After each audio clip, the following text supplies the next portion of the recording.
So let's talk about Gunlines and Mechanised forces, Hordes and Deathstars, with a talk through a few different ways to look at army archetypes in Warhammer 40k 10th edition.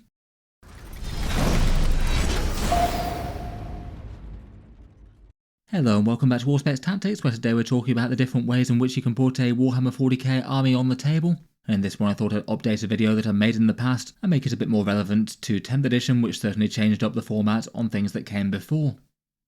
In Warhammer 40k there's all sorts of different ways in which you can play different armies. Most factions out there tend to have a fair few different ways in which you can put them on the table, even if plenty of them do tend to maybe have a classic playstyle that they get particularly well known for, mostly Tau-like shooting and Orcs-like melee for example. Though with Farsight and Krutok's rampages for the tower you can do a bit of close combat, and Orcs can certainly shoot hard these days with flash kits and tank busters. There's really quite a lot of ways of slightly overlapping terms in which you could categorise 40k armies, perhaps looking at the way that the army tends to deal more damage, perhaps ranged versus melee. Though plenty of armies might skew one way or the other or have a fairly even mix. They might be made up of certain unit types that they really go very heavy on, having entire forces in transports, great big hordes with masses of infantry, or going really heavy on the tanks and heavy hitters. And more than that, you might have different types of these forces that might play in different ways, maybe being hyper aggressive and rushing the enemy, doing a more cagey unit trading style game, or making their army just obnoxiously hard to take down by hiding all the time with guerrilla warfare style tricks, and then apply all that to the factions in themselves and their detachment rules that you can push you in one way or the other.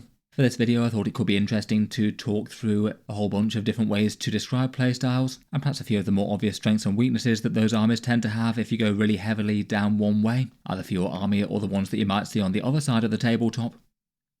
First up though, before things that skew one way or the other, it's probably worth talking about balanced armies first, which I feel like Games Workshop generally tries to structure the rules to push you in the general direction of, at least with the core rules of the game. I feel like from Games Workshop's rules writing perspective, they want different units to be able to fill different battlefield roles well, and it often means for armies that can do a bunch of stuff, having say some big heavy hitters with big guns can be nice, access to some powerful assault troops or objective claiming stuff, and a bunch of small units to run around interference, and maybe overall end up with an army how you might expect a Warhammer army to look if you took a fun and fluffy collection of units. For some of the factors in 10th edition that push you to balance armies, scoring objectives is quite a big one, having small cheap units to run around doing secondary objectives, and maybe having certain units that have got high objective control, or certain helpful special rules can really help with the primary objective game, or ones that are just outright tough to tank fire while the rest of the army does its thing. I feel like having powerful terrain rules in 40k with the ability to hide stuff out of line of sight on a lot of more competitive boards generally means that you can't just afford to sit back between that and the objective mission structure, so just resting on your laurels and going full on gunline and blitzing the enemy army then moving up doesn't tend to be quite as viable. And with the idea of being able to hide a lot of your army a lot of the time, it means it's not quite as critical to have just one defensive profile spammed across the entire army for fear of your opponent just wiping you out, and running say some infantry alongside some tanks is more viable than it might have been in the past. Datasheet rules also incentivise a mix of units as well. Plenty of squads have rules that it might be helpful just to have at least one copy of in an army, say for example sticky objectives for intercessors, or marking units for shooting buffs like in Cursors or Eldari Shroud runners. And epic heroes might play into that a bit, being particularly powerful units that might just encourage you to take one of them along with one specific squad to support them because it gets more efficient. With damage output as well, you need to answer whether or not your units can kill large skewed lists of say lots and lots of infantry if you fight a horde, or lots and lots of tanks and vehicles, and often different units tend to be better at one or the other. So spamming say one powerful tank destroyer that just hits tanks well might not always be the best thing to do if it means that you're going too light against infantry or vice versa. In general, between all that, it means that fairly balanced looking army lists in 10th edition 40k tend to have a good time of it. That being able to be a jack of all trades and master of none means that you're probably going to get outcompeted if an army skews to do one thing or the other. So say for example, if your opponent just goes all in on big scary damage dealers, you're probably going to lose a direct fight against an army of nothing but monsters and heavy hitters and have to make things up on the objective game. Or if your opponent goes for a vast horde, your damage output will be taxed a bit, and the enemy's probably going to have more board control and more OC than you, but probably less damage as a result. And at least balanced armies should rarely be hard countered by any one army, usually having some good answers to other armies out there, and will rarely be completely out of the fight. On to some more specifics though, and for the ways that armies can deal damage to each other, first let's talk about gunlines. These are armies that want to destroy the foe with shooting. Maybe typical examples usually being things like Tau Empire or Astra Militarum or the Adeptus Mechanicus, though pretty well every single army in Warhammer 40k can bring some shooting to the table of one sort or another. Things like Space Marines or Knights or Tyranids with a bunch of Exocrines and things can definitely also bring masses of firepower. In general, shooting damage output in Warhammer 40k tends to be at least fairly predictable and safe, as it means that you don't necessarily need to get right close to the army that you're trying to attack, as you don't need to take the big risks that charging needs to do, with a chance to, say, fail charges, be gunned down by close range Overwatch and torrents and things, or the chance of your unit's melee damage not being enough and falling short and then getting hit back hard by the opponent. If you dedicate an army to a whole bunch of powerful shooting units, it often means that you're going to be winning any direct firefights that you might go up against. Though it does mean that enemy armies that have less shooting might just be a bit less willing to engage you in completely direct firefights and might play rather cagey behind terrain.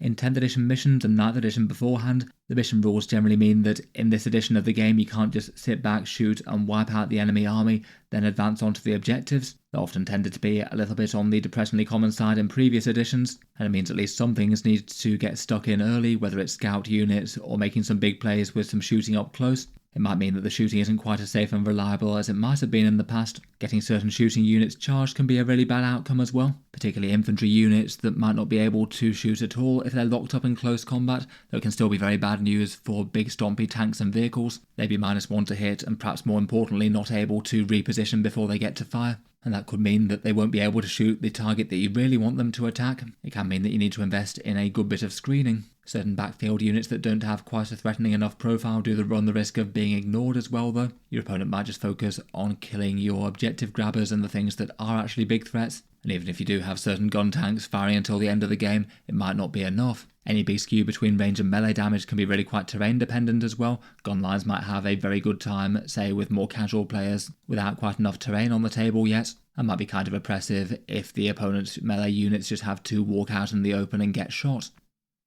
On the flip side of that, certain armies go very, very heavy on melee, and plenty of factions out there happily want to rush out and destroy the foe with close combat. Perhaps typical factions for that in Warhammer 40k will be things like World Eaters, who pretty much go all in on there, Chaos Demons are mostly melee units as well, Blood Angels and Space Wolves tend to be primarily melee. Orcs can always hand out the violence, Adeptus Custodes, and certain Chaos Space Marine melee builds such as Creations of Bile. Again though, as it's 40k, the vast majority of factions could go pretty heavily on melee units if they want to. It depends what strong datasheets they've got access to. Typically in Warhammer 40k, for the amount of points that you spend for the units, melee generally has a fair bit more damage than shooting. And that does make sense really, given that ranged units can often inflict their damage from at least a relatively safe distance, so with high risk often comes higher reward. If you're playing on boards with adequate amounts of cover or tournament style terrain, then with the good terrain rules you can often allow units to stage aggressively in ruins, having really big scary things move into the mid-board and remaining safe while they do so. And if you go very heavy on scary melee units, you might force the opponent to have to back off and give up points and scoring in the early game, just for fear of giving your big scary melee threats some really good charge targets too early on and get too much momentum going. For downsides, it can mean that if you went all in on melee, then your opponent might just be able to play certain bits of the game a lot easier. Say for example, not having to worry about trying to hide units from shooting if you don't have any at all. So their tanks and things can set up pretty optimally and not have to worry about that. You can also know that things that are a certain distance away are pretty much guaranteed safe, so you know which units are going to be slammed into by the melee squads and which aren't. And cheap expendable enemy units can be a bit of a problem as well, things that you don't want to send big melee punches after and have them just hanging out in the open or too far away from other stuff. So small units of skirmishers on the flanks could be kind of annoying for certain melee lists. There's quite a lot of rules that can just be bad news for melee in various detachments as well. Things like fights first or fight on death. Both can be really powerful ways to hit melee armies hard, as can Overwatch, screening, and enemy countercharges or combat interrupts and things, and you might just have a bit of randomness with failed charges as well, things that should have gone off but you've just happened to have rolled Snake Eyes or 3 or something, and instead of getting a massive amount of damage you instead get none. In 10th edition, quite a few units tend to not have quite as much damage output against monsters and vehicles. I feel like there's quite a lot of elite melee units that have 5 to 8 strength with AP 2 and damage 2. And that often means that if you're going against knights or monsters or vehicle lists, you're wounding on a 5, which isn't exactly ideal. They can often get by with lethal hits and things, but for some armies, really heavy things can be bad news. Overall, between the strengths and weaknesses, I feel like, just for most armies, having at least a little bit of either ranged or melee to supplement an otherwise purist list can often be handy. Though even with that, there's just some armies that just do their one type of damage so well that it's worth going all in on. It's certainly often the case for World Eaters, and with some seriously ferocious tower or guard firepower, you don't necessarily need to countercharge things either. Before we move on to other army archetypes, I'll just give a quick shout out to today's video sponsor in Titan's Terrain, one option to get an entire battlefield of 40k terrain on the go really quite quickly, with their own slightly unusual design of pop-up cardboard terrain. The idea is that you basically have a 12 tile grid making a 45 by 60 inch board, and when each of those tiles unfolds, up pops the building, and you have a battlefield all ready to go right out of the box. This whole system's a bit different to most other terrain types out there, and definitely comes with a few pros and cons. I would say its biggest advantages are the fact that it can all fit into a box that's the same size as a regular sized board game. And that means that compared with the vast majority of other terrain sets out there, it's just very easy to store and transport from place to place. Not the worst for taking round to a friend's house or something. And also coming completely ready out of the box without any hobby work to have to put into it. That could be a big bonus if you've got limited time to invest outside of your actual armies and things. In any case, a big thank you to them for sponsoring the video. I'll talk a little bit more about the advantages and disadvantages at the end of the video and a few of their specific examples. They do have a few different sets, but in any case feel free to check them out, linked in the video description if that's of any interest. Getting back to the Warhammer army styles though, and while we're on damage, it's probably just worth mentioning lists that go heavy on artillery. In general, in 10th edition, they don't really tend to be a particularly common army type. Games Workshop generally tries to keep artillery and indirect fire units as sort of borderline choices that you might include as a luxury, but not the sort of thing that it makes sense to spam so much. Though there usually tends to be at least some armies that can do them fairly well, Astra Militarum being the big one with quite so many artillery pieces to pick from. We've also had things like Eldari D cannons, Space Marine Whirlwinds, or Sisters of Battle Exorcists, all having their moments in 10th so far, among others. Generally going big on artillery means that you're going to be able to hit things that your opponent would really rather you not hit. Things like low investment backfield objective holders, so something else in the enemy army has to go back and camp the home field if that's important. Or things like high value fragile damage dealers like say Eldari Aspect Warriors, with indirect fire being kind of limited in Warhammer 40k at the moment. Many armies might not necessarily see it coming, so have some fragile units that they plan on hiding behind terrain and then stepping out to deal their damage, and it might allow you to hit those first. Currently, even lists that go heavy on this tend to have it more as an element of their list as opposed to a dominating feature, and even then if you are investing quite a bunch of your points into indirect fire, it will likely mean that you have less damage output overall in your army, just because their damage profiles pay a premium for being able to hit things that they can't see, and it might mean that your army just isn't quite as scary at killing things that need a lot of damage to take them out, things like enemy tanks and vehicle armies perhaps, or maybe Adeptus Custodes with their big imposing stat lines, just because a lot of your points that could have been in big scary damage dealers that fire direct or charge into the enemy or something are instead sat behind the lines taking some chip damage. It definitely can be dead powerful in the right matchup though, and particularly on heavy terrain tables. Finally, while we're on damage, in the past there might have been other ways to deal damage to the enemy, perhaps most notably psychic armies. Back in 9th edition there were quite a few factions that at one point or another could just overwhelm the enemy in massive amounts of mortal wounds from smite equivalents, though given that psychic powers basically got changed into fancy shooting attacks for the most part, that's not really the case quite so much. Probably the nearest example of this that we have at the moment are Thousand Suns, with their ability to rustle up doom bolts for a good amount of mortal wounds. With cult and magic combos, you might be able to have double doom bolts both being fired out of a Mutalith Vortex Beast, and basically lay waste to one scary enemy threat from a long distance away, almost no questions asked, though doing so would use up quite a lot of Cabal points.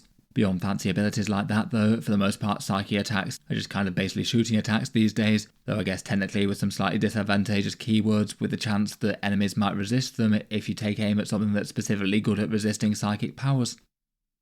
Beyond ways of damage dealing though, let's talk about some of the unit types that might make up your own army. Again, could certainly go balanced with a bunch of elite infantry, tanks, vehicles and lighter infantry depending on the faction, or you could skew one way or the other. Some armies can put absolutely masses of infantry on the board, lots of cheap one wound infantry normally, maybe having more bodies than the opponent has attacks. Perhaps armies like Orcs Green Tide, Imperial Guard with vast amounts of guardsmen, Tyranids with vast amounts of termagants or hormagaunts, or certain armies could go heavy on the sort of medium infantry like Admech Skitarii could put quite a lot of, say, their base troops plus Sicarians or Teraxi on the board if they wanted, or you could even go for some sort of Space Marine style horde builds with Black Templars. For their normal strengths, Horde armies tend to have great board control, with a ton of bodies to gum up the table, stop the opponent moving where they want, and loads of OC for objectives. They tend to do pretty well on primary objectives as a result, particularly early on in the game. With masses and masses of base troops, they might not necessarily be the most efficient damage dealers in the world, but they usually have enough volume fire to quickly destroy enemy lighter infantry out there, and maybe just leave them with some of their elite infantry and heavy hitters trying to clean up their forces. If you're really going all in on the big infantry playstyle, then big hitting enemy weapons might be kind of wasted, particularly anything with vast amounts of damage, strength and AP, and it just winds up killing one light infantry. In 10th edition, full-on Horde armies tend to be the exception as opposed to the rule, I think in no small part just due to the sheer amount of infantry killing that units just tend to have in passing in 40k these days. Most tanks and vehicles will have some free bolt-on storm bolters or heavy stubbers and things, and lots of units that might be more set up to take down heavy things still have sweep profiles or other things that can deal with hordes quite well, or maybe blast profiles that can get a vast amount of extra shots against a 20-man squad, and as a result against most armies just marching your horde of a million models up the board isn't really going to work out as a particularly great thing to do. You're still going to need some sort of element of playing cagey, using cover and line of sight blockers to minimise casualties when you can. In general, Horde armies tend to be fairly slow and might struggle to get their damage output where it's needed, even if they do have enough to destroy certain enemy units. Most of their units are just going to be moving 6 inches and then have somewhat close range weapons, and if you're taking tons of basic troopers, they typically won't be all that effective against tough stuff, say with toughness 10 or more vehicles with high saves. You might also struggle for practical playtime in games as well, as you have a ton of models to move or attacks to roll, and you can conversely kind of slow down the opposing player as well, given that you might not be killing that much of their army, so they've got to get through 5 fairly maximal turns of commanding every single unit in their army, whereas usually they might not have much left by the end of the game from taking a bunch of casualties. In general, it does seem that fairly maximal Horde armies Games Workshop wants to keep at least fairly niche in 10th. The Tyranid's Unending Swarm was at least fairly playable, but got a fair few nerfs. It maybe feels like Orc Green Tide is one of the best Horde armies currently. I've certainly seen some Guard infantry heavy armies do rather well. They certainly can be an intimidating handful to deal with for some army lists out there though. On the flip side of that, we have more elite armies. For this one, I'm talking about the factions that have very tough, points expensive troops and infantry, usually with really solid damage dealing, but often not very many of them.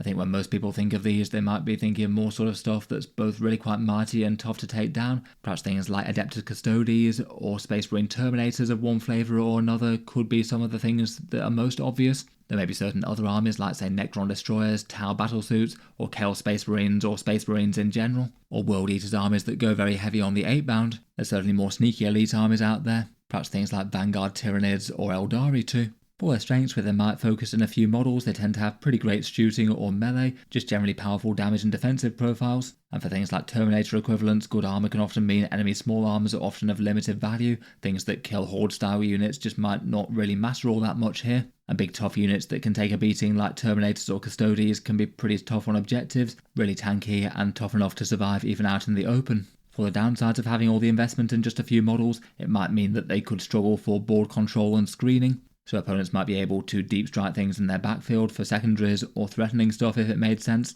And if you could tie up and screen just a few of these powerful damage dealers, then it could be a really big deal. Perhaps things like being slowed down by debuff movement rules, or being forced to take out a really expendable chaff infantry unit for a turn could be a really big deal in a 5-turn game. I feel like elite armies in general need kind of standout durability to really survive the enemy shooting phase too. 40k does have a whole bunch of profiles with sort of mid-strength, mid-AP and damaged 2 or damaged 3 weapons. That tends to be common on some of the more efficient damage dealers of a whole bunch of different factions, and that can be bad news for these kind of 2 or 3 wound profiles they tend to have.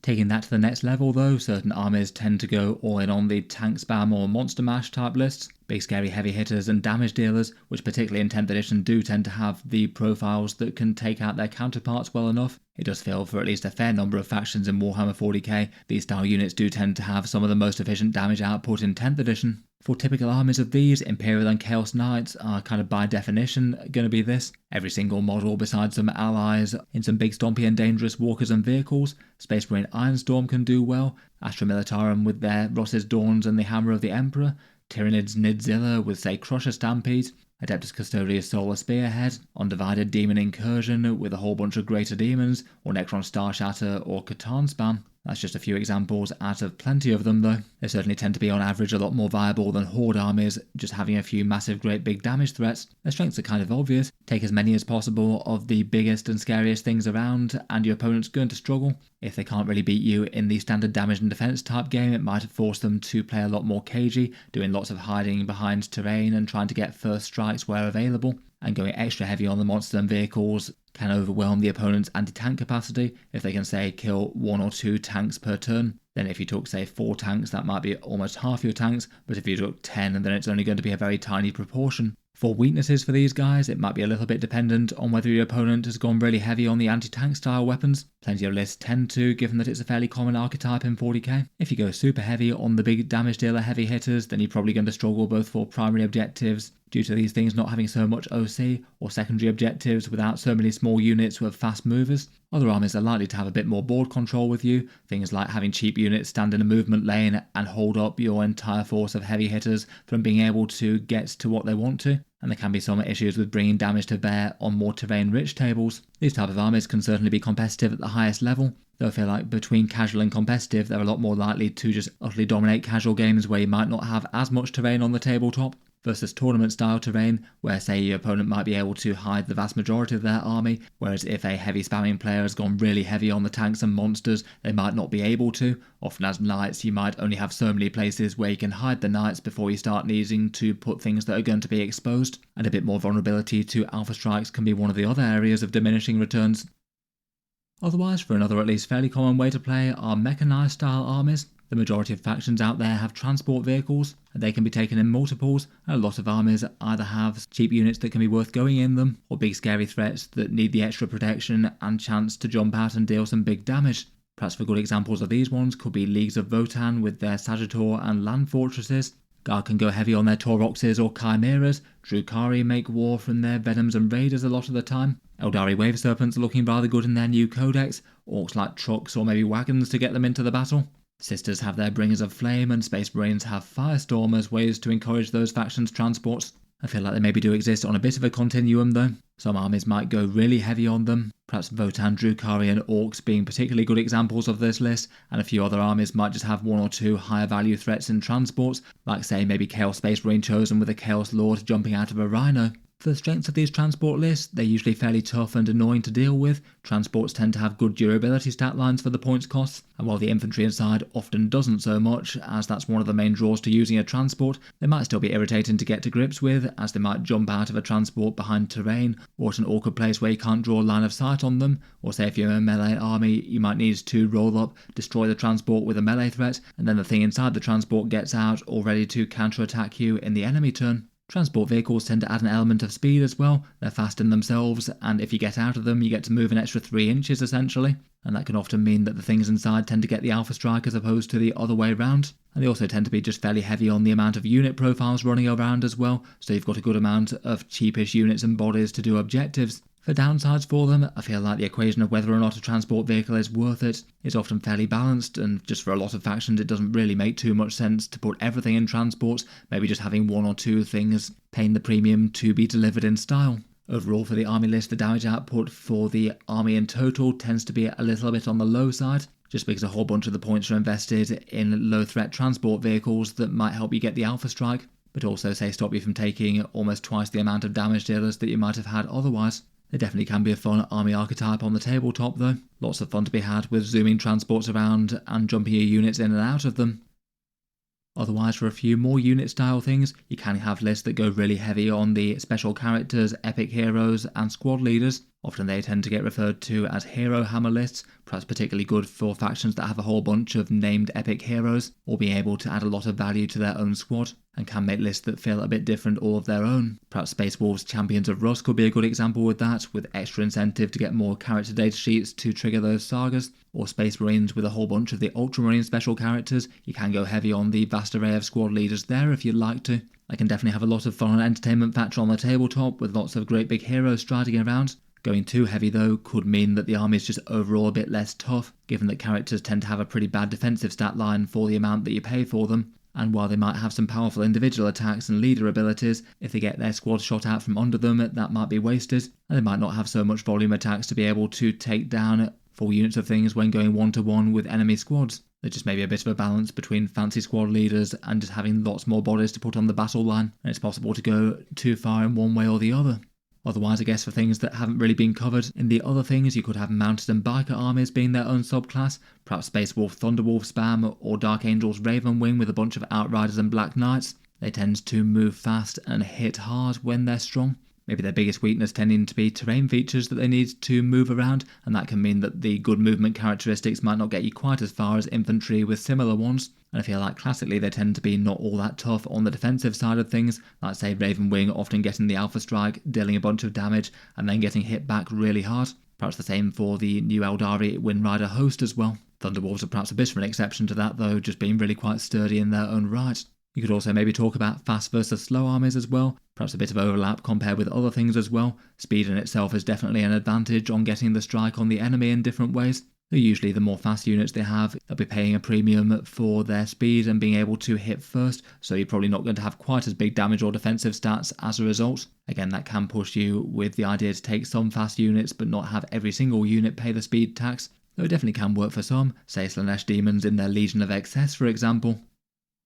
Just with all of these, quite a lot of them come down to fielding a skew list versus a balanced list. As mentioned earlier, a balanced army might just struggle to overcome a vast amount of, say, big scary tanks on the other side of the tabletop, or on the flip side, perhaps struggling to have the killing power to kill 250 one-wound infantry bodies.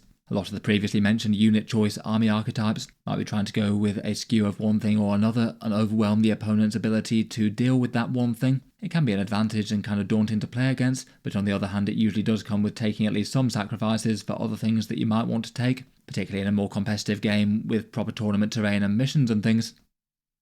Finally, beyond the way that they deal damage and the units that you take, different armies might have certain playstyles as well that people often refer to as their army archetypes. Generally how the collections of units might go about playing. Maybe a big one here is armies that go really big on one central combo, whether it's an individual unit that people often call a Deathstar because it can just destroy everything that it touches, or maybe a single central buff castle, where you perhaps have a powerful character with a big aura ability that amps up the damage of everything nearby, so all the rest of the units stick near to them to make themselves into something truly terrifying. Maybe examples of the castle type thing could be the Necron Silent King, which is an enormous unit in itself, then buffing a bunch of Doomsday Arcs, or Space Marines clustered around Guilliman for some free stratagems, or maybe a whole bunch of Dreadnoughts working in tandem, clustering around some central supporting Tech Marines or similar. For more individual big threat Death Star style units, stuff that's just too much to handle for almost any one other threat in the game, maybe stuff like Abaddon with 10 Terminators, Ghazghkull with maximum Mega Knobs, Marnius Calgar with a full unit of aggressors infiltrating in Vanguard Spearhead,